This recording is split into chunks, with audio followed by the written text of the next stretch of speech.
Hi, and welcome to another episode of Geekified. You have got myself, Chris, and this young chap, Nathan.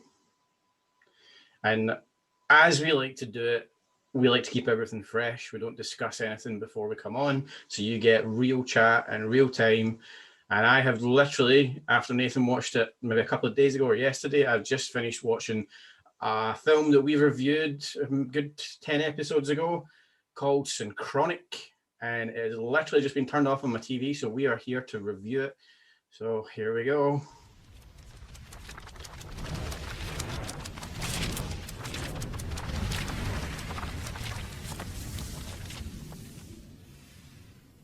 Right, Synchronic. Literally 5 minutes ago. I've just turned this on and it's just the credits have just rolled for me. So this is super, super fresh in my head. Super fresh. I kind of know what Nathan thought about it. Nathan has no idea what I thought about it. So I'll give you Nathan's quick summary first rather than mine. So his. Right, so it's a really cool idea. And the first hour of the film, I absolutely loved. And in the last half an hour, 45 minutes from the bit when the two of them meet in the bar, from that point onwards, it was fucking atrocious. So I didn't quite think as bad as Nathan. I really enjoyed it, and I completely agree with everything that you said. I do agree with exactly with the point in the shift change. I wouldn't necessarily say it was a bad movie. The rest of it, I would say it's a very different movie, and that's I wouldn't say it was bad. It just the first scene when they go to that place and the guy and the girl and he's been like stabbed with a sword, and I'm just like, it had me. I was hooked, completely hooked on it, and it was so unsettling. The whole even up to the bit when he's doing the experiments in his living room, it's really unsettling and horrible. And then it just changed into a bit of a sort of mushy, soppy thing after that. Yeah, this is where I feel it definitely changed, because I couldn't agree with you more. Like, up the first 15 minutes was this tense, gripping. I am not joking. Whoever the cinematographer is for this, you have what a beautiful vision you have for pulling shots, and your coloring, the dynamic of every shot was stunning, absolutely stunning. And that was a massive key for me to how much I really, really enjoyed the film. But like we're saying, it was like once it gets to that point, I think you're right, it was roughly about that bit in the bar. It was just after that, it became more of a sci-fi bromance. Like, I don't know how to describe it. It was very different, but it was still good, and I still really enjoyed it. I just felt there was such a dramatic shift. It could have easily, for me, been one of the best films I've seen in a long time. I was expecting up to that point, I thought there's going to be a mad twist here where Anthony Mackie's character is just seeing all this stuff because obviously he was really ill with his brain tumor. And I thought it's going to be just in his imagination. And then obviously it wasn't, because he showed him the video and he saw what we saw. And I was like, I was a wee bit let down by that. I thought it's because it was just, like I said, the first 20 minutes, but like you said, especially, and the score it was set to as well, I was just like, oh my God, this is going to be one of the best sort of sci-fi horror type things I've seen for years.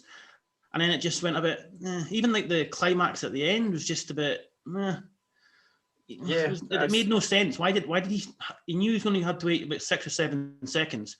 So why did he walk away from the rock? He didn't need to do that. No, he really didn't. That's the one thing that annoyed me at the end. He could have still stood with her for 7 seconds. He'd have got away with it. And she didn't need to take that pill when she did. She could have just stood with him and held his hand and gone back through with him. So it's just like they created a situation that didn't need to be there. Yeah, it was almost forced. Yeah. And I just don't think, like, it was a very different movie. I appreciate the ending that they did give us. Like, I get it. I get that's what they were maybe we were going for. But I see do you ever get those, like, I'm mad for it, Nathan, when my famous mantra about studio meddling. It feels as if this film feels like one of those films. It feels like they had a really, really, really dark idea that matched with the start of the film. And then the studio went around and went, can I just shift the tone a wee bit for us and make it a wee bit happier? Yeah, because everything was too nice at the end. You knew he wasn't going to survive. Super spoiler alert. But even the bit when they went back and got the girl, it's like they could have made so much more out of that, because they did the bit earlier where he went back, obviously with the racist bit, and when he went back to like the deep south, and he was trapped in that reality for a period of time. And I thought, they're going to do the same thing here. He's going to go back and be trapped in it for a little while. He's going to have to find her. She's going to be in some sort of peril. That was literally her just sitting with some dead bodies. Yeah. He said, right, you just run for it and don't save me. And she was okay, but then she helps him back over anyway. And I was just like, there's just happened to be one racist slave owner wandering around. Yeah, who just happens to come out whistling at the time. It just it didn't add up. It felt like it really, again, it sounds so stupid. It feels as if they had a story and suddenly they went, right, we're not allowed to have this bit, so we're going to have to make it happy. Yeah. But yeah, I think it's just I so enjoyed the first hour, and then the second, what was a half an hour, 45 minutes, whatever it was. I think that's why I thought it was so bad, because the first hour was such a good hour of cinema. Yeah, I was engrossed, absolutely engrossed by it.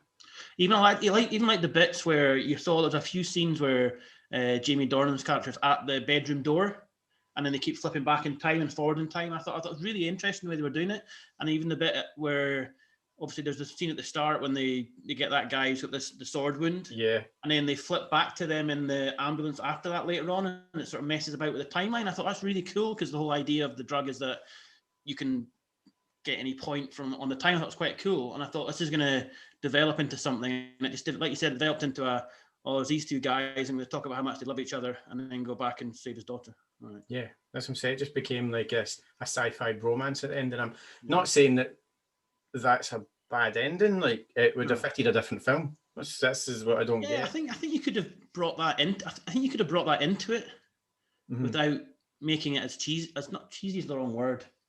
Anticlimactic. It's not cheesy. It was actually. Sorry, it was a good ending. You know what I mean? So that's what I said. I can't even say it was a bad ending. They still did the ending really well, but it just felt different and forced. It's a bit like your favourite director, Ben Wheatley, where they didn't really know how to finish it. He doesn't know how to finish a film. They didn't really, or they had a start and they had an end, but they couldn't. That bit in the sort of late second act. They just couldn't figure out what to do. So they thought, we'll just sit them in the bar and make them talk about their feelings for a while. Yeah. I mean, looking at the actors that were in it, obviously it's really just a two-man show. I mean, it is. There's next to nobody in it. The daughter that's in it is rarely there. The wife is rarely there. He doesn't really have Anthony Mackie's doesn't really have anyone that's attached to him. No. But the dog. Yeah, the dog. Don't stop messing with the dogs in films. Leave them alone. Leave all pets and leave all animals.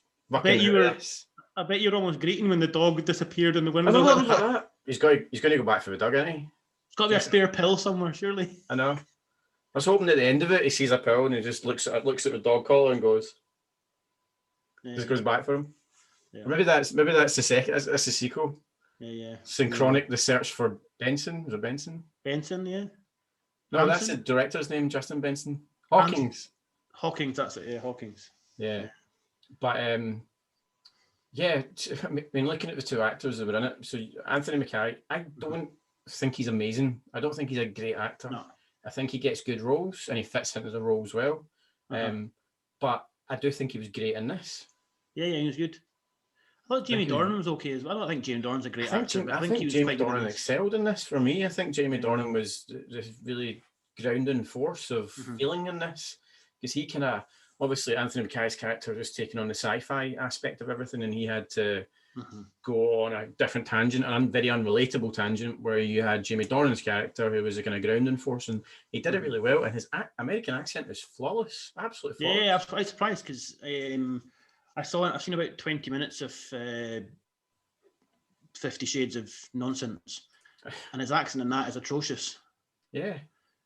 So he must have learned how to do it in the meantime. It's him in that, isn't it? Yeah, it's him. Not that I've watched all three of them. Every day. Posters. So I take off these posters. It's just 50 Shades ones. I just put these ones up just for the show. I'm completely on a tangent. I remember a couple of years ago I was in W.H. Smith for around Christmas time, and they had a gift, and it was 50 shades of grey. It was just pictures of 50 different shades. Love it.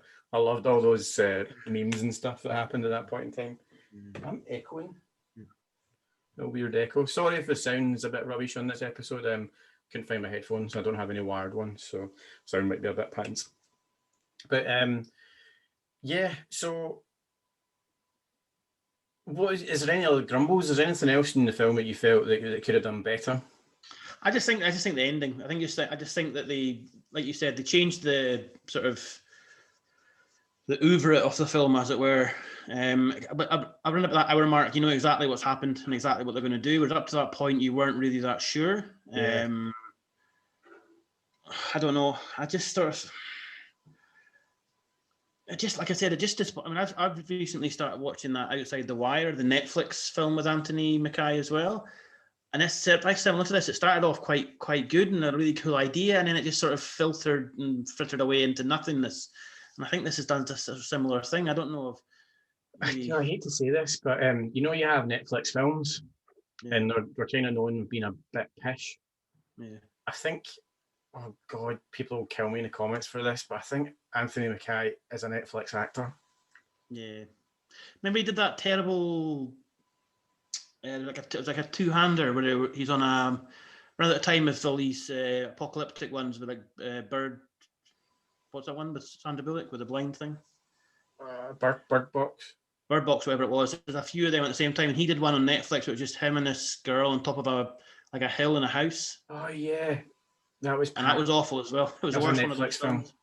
Yeah, it was Netflix. Yeah. Yeah, that's what you call it, a Netflix film where it looks good. Just... Yeah. But I did notice that the director, he's going to be doing the Moon Knight TV show, 6 episodes in the first season. Oh, okay. Benson. That's good. I just checked the director because I wasn't. Justin sure Benson. Yeah. So he wrote the screenplay as well. So he can't even blame the writing for the.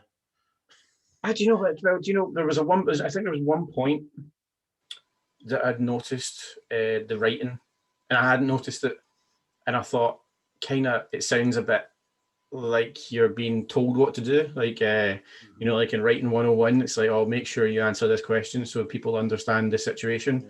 So you specifically say something. It was when he talks about the driver of the ambulance, which I did quite a few times. I felt like it was always talk about the driver, so like you're referencing there was someone else there, because obviously he has to come out at one point. I felt like there was a conversation, then it was, oh yeah, but the driver, you know what I mean? It was like you bad driver, you. Yeah. It was like a comedy thing that I think it's one of these films where I don't know if the dialogue's not that important. Yeah. In a way. Because what's happening is more important, and the feel of the film is more important. And I think sometimes it was trying to be a bit overly wordy in places. Especially that bar scene went on for about 15-20 minutes, and it's just like, why is this taking so long? Because they suddenly thought, oh wait a minute, he's got an inoperable brain tumor, so we're going to have to spend like 20 minutes talking about this and then getting through their grief so they can go and find the daughter. Yeah. And also I thought that at that point as well, he does say that he started treatment and it's going really well. So why is he then so keen to, if it's going well, then surely why is he so keen to give up his life? Yeah. In a way, which just seemed a bit. I didn't get that bit, and plus the fact he was about 10 centimeters away from the rock, and he actually touched the rock when his alarm clock went off. Yeah, he got back to it. So why didn't he just go back as well? Yeah. Or was he coming back at the end? Was that it, or was that his shadow? Well, that was my question to you. Is obviously the ending's a little bit open. So do you think, because all he had to do was have some sort of physical thing, and that pulls him back forward? So obviously he had Jamie Dornan's hand at the end. So do you think he comes back? I don't know. Or is he stuck in the nether somewhere? Yeah. Because you could see, because when the dog faded away, it faded away quite quickly. Whereas he was sat there for a while. It was almost like in Ghost, when at the end of Ghost when she sees Patrick Swayze. Yeah. It was almost like that. But he's holding the hand, and it seemed to be getting a bit less flickery and solid. Yeah. More solid. So I don't know. I didn't really, at that point, I didn't really care that much. Tell it like it is, Nathan. Tell it like I'd it probably have, and it's just a bit cliche. Oh, here's the difficult daughter, doesn't get on with her parents. Oh, and she's going to go missing. But I thought a better thing would have been if she actually just sort of walked back in at the end. Yeah, she was actually at her pal's house getting mad or something. Or if, like, she had gone back with someone. She'd been like on the knee, like sat on the knee of a boy or something, and gone back with the boy, and something had happened with that. I thought would have been made, or he had to. I don't know. It's just maybe me because I watched a lot of movies, but I thought it's just a bit too easy. He figured it out. He went there. She was there, and he got her back. Whereas in these sort of films, normally they go back. There's a bit of trepidation. They don't know that they're going to get back, and there's the last half an hour of the film is them in that time frame trying to figure out how to get back to the future or back to the past or whatever. Whereas this, it was just like, oh, we've gone there. There she is. Let's go. 7 minutes later. Bye-bye. Yeah, I mean, there's a lot of questions when it comes to time travel, obviously, when you get these types of films. Like, how does it take you back to the exact... Just because you're in the same spot, it takes you to the same place. How does it take you back to the exact same time? He was trying to explain it, wasn't it? To do with quantum something, he did say. Yeah. I can't remember. But my question is, if she went... How long has she been there then? Well, yeah, that's the other thing. Yeah. That's the other thing. Is she just got there and got back, and Is she just there, or has she been there? You saw it because when he came back from when he was in the racist bit with the Ku Klux Klan, he came back and it was 7 minutes past 10. Mm-hmm. And he went at 10 o'clock, so it had been 7 minutes, even though he'd been away for the whole day. Yeah. So I don't know. She must have, but then she was wearing an army Civil War on. Yeah, I don't know. Yeah, it's very strange. It's very good. It's left me with questions, which is good, and it did leave me with thinking there could have been some better stuff in it. Could have been. Oh, I think it could have been phenomenal, and I think it could have led to a series of films quite easily as well. Yeah, because I was thinking that as well. But then obviously they killed off the chemist, which I really didn't think there was a need to do that. The only reason to do that is to have to, like you said, sort of lazy storytelling. Mm-hmm. There's a finite number of pills. Yeah. And the chemist's dead, so they can't make any more. So, another question for you: how did the chemist know where the Anthony Mackie lived? Followed him from the smoking store, the what's it called, Mary's Smoke Stop, whatever it's called. Aye, but how did she didn't have his address either? But he came out and he got in the Jeep and ran away. So he could easily have got in a car and followed the Jeep, couldn't he? It's not that. And then my other question is, how did he manage to get in his cupboard? I thought that's the point. I thought that's going to be the girl in the cupboard. Yes, what I thought. I definitely thought that. But how do you manage to get in a house, past him and a dog, into the back of somebody's cupboard, which happens to be to the right side of a trapped end of the bed? Yeah. No. You don't make intelligent films like this, these directy-righty people, and have little bits like that in it. That's not okay. If you're going to make a really, really super clever film, which you did, these little things, you need to think about this stuff. This is rubbish. Have you seen Jacob's Ladder, the film? Yeah. It felt very like that for the first hour. And I thought there's going to be some mad twist like there is in that at the end, where, it's just him, he's nuts. And I thought they're going to do that, but then they just didn't. They pushed it out. Yeah.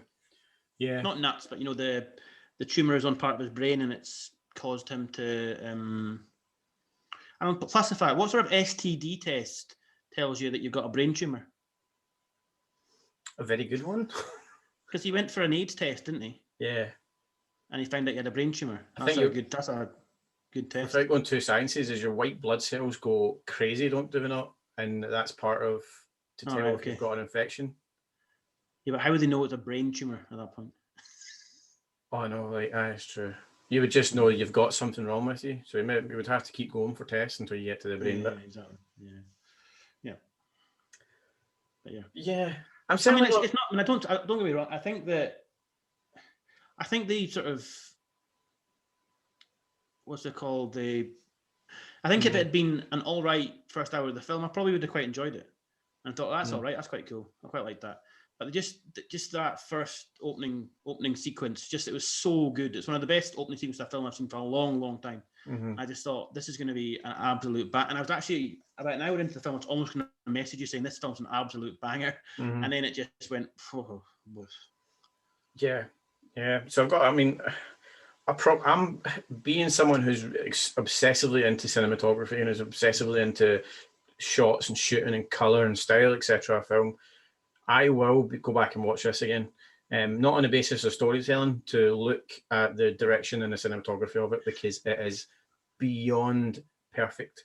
The colorings, it's all very beige and yellow and green and grey, isn't it? It is. I'm not joking. This is one of the most beautifully shot films I've seen for quite some time. So, I mean, absolute props to the director for this. Stunning. I mean, and it's so twisty, turny, the night sky, the turning, the upside down city shots are going around. Oh, beautiful. Even the bit at the end where the firework, the fires from the boats look like because the cityscape is coming flashing into view, and it looks very similar. It's very, very clever the way they did that. Oh, I mean, props to you. I mean, like it says, it's certainly. I'm not saying the film was terrible. I'm not saying it's bad. It was a very, very enjoyable film. It just didn't have a very different ending, which I was a bit disappointed with. But it was that good. I've already Googled the director and writing team, and I'm got about 4 films downloading right now.